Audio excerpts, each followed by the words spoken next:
Well, hello folks, and welcome to this episode of The Art of Engineering, this short episode. In front of you, you have the FT101E, the venerable FT101E, Yaesu, and the Kenwood TS520, and these are my two hybrid rigs. I love SDR, as you well know. I have a Hermes Light, and I also love simplicity. And I also love looking into the past of ham radio and having fun with that as well. So there's lots happening on this channel. Now you might notice that the TS520 has a microphone, and the FT101E doesn't have a microphone. Now originally I had stated that we were going to be CW only on this rig. I've got a CW filter installed in this, and it works really nicely. But all of this, is it ever not a work in progress? I mean, the FT101E presently has some issues on the 160 meter band, so I think I need to get in there and clean up the contacts on the band selects, which I hope it's that simple. And I've also decided, what the heck, let's do a microphone. Now, it's come to my attention that of the 5 people that are watching these videos, only one of you has subscribed. So it'd be really nice if you could just reach down and hit that subscribe button and the like or the dislike button, because it means that when I make another one of these crazy videos, you will be notified. And it won't cost you a pretty penny. Back to the video. Well, hi folks. This is the microphone. It was purchased from Wes Electronics, thanks to Chris, Victor Kilo 2 November Alpha Papa. And it's in the order of about $20. Now, it says here on the specs, 250 to 6 kilohertz, and the impedance is 600 ohms. Now, it's my understanding that the impedance for the FT101E is like 50,000, but various forums that I've gone on have said that this will not be a problem. Gain-wise, you can crank the gain a bit and it'll still work. So we'll find out whether this is going to be a decent option or not. Now the pinout, when you open up this mic, it hasn't got a plug on it. Comes with a little holder that will allow us to hang the microphone up. So we will be installing that in the operating position. And not much other information. So we have 4 wires. We have a braid, which we can assume is our earth. Then we have a black wire, which I think is also going to be earth, but we're going to meter all this out to find out. A yellow and a red. Now these designations for colors can vary. There is a standard color code, but it can vary. So we want to make sure we're getting the right wires in the right places. Now this is the pinout. Found this online, so I'm hoping that's visible in the video. We've got pin. This is looking from the back or looking at the actual socket on the front of the transceiver. 3241. So mic, push to talk earth. No connection. So we're going to meter out our microphone here and find out what is what. So we've started metering out here. I've got the obligatory alligator clips on this. They're on the ohms range, and I've decided when you actually connect the black and the braid together, it gives you a short. When you push to talk, it breaks that short. So I think the plan will be, and I'm hoping this is going to be correct, is I'm going to take my braid and my black and I'm going to make them one wire. So they will be joined together.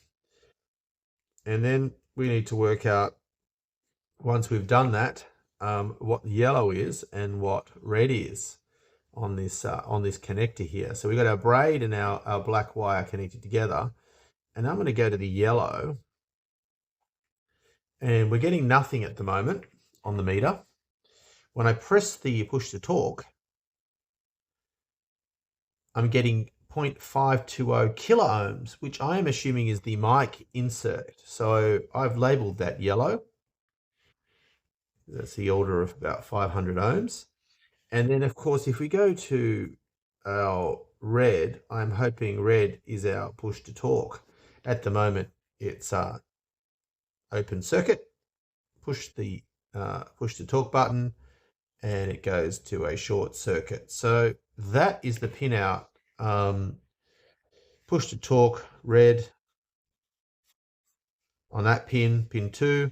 Yellow goes to mic, and black and braid go to pin 1. Pin 4 is a no connection. So I'm hoping that is correct, because if it's not, we will probably make smoke and damage. But, you know, it wouldn't be the first time. Well, 4 wires, and we've still managed to wire it incorrectly. So, yeah, push to talk made the transmitter go carrier full on and nothing else. So that is not right. So we're going to have to get this right. So be back shortly, hopefully with a successful wiring up. How remiss of me, I forgot to mention this plug. Now, I don't know where I got this plug, but I ordered it online. It's got 4 little holes in it and a little dimple at the bottom here that make sure that the thing's keyed, so it can only go in one way. And there is actually little numbers written on here to tell you which pin is which. So it's not that complicated. To get it apart, there's a couple of little screws that live just in here, and there's also one that lives inside the shroud here. It's pretty hard to see, but I'm hoping you can just see it in there. So there's one in there, and you give it a little twist and then it pops out. So it's sort of like a bayonet fitting. Then you slide everything else on, get your pins soldered in here, and then it all goes back together again. I'm sure you'll work it out. No one's as dumb as I am.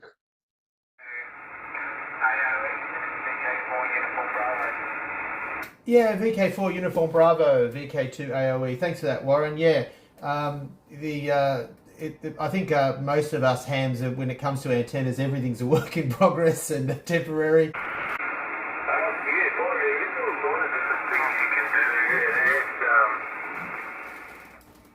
Hello, hello.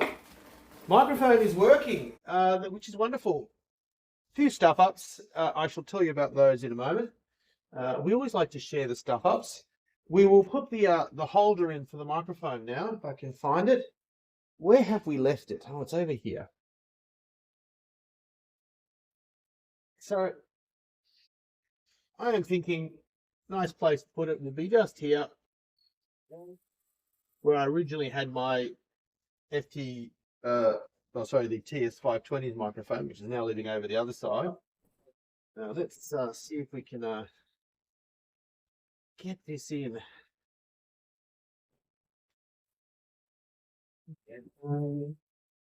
Ah! There we go.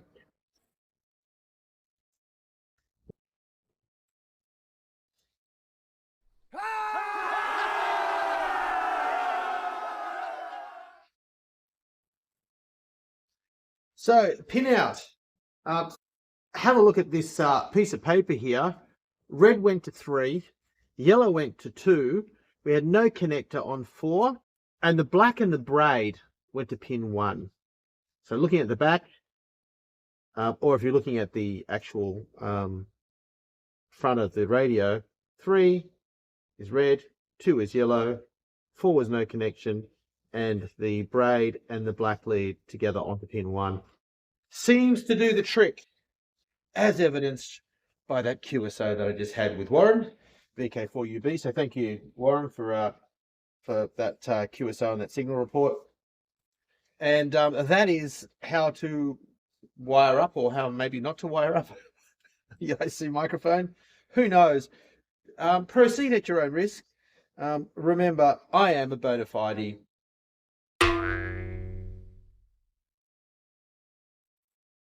I did promise it was going to be a short video, 7.3, and I will see you in the next one, hopefully with a bit of home brewing, because I have a few little things that need to happen in the shack, and I'll be sharing that adventure or nightmare with you.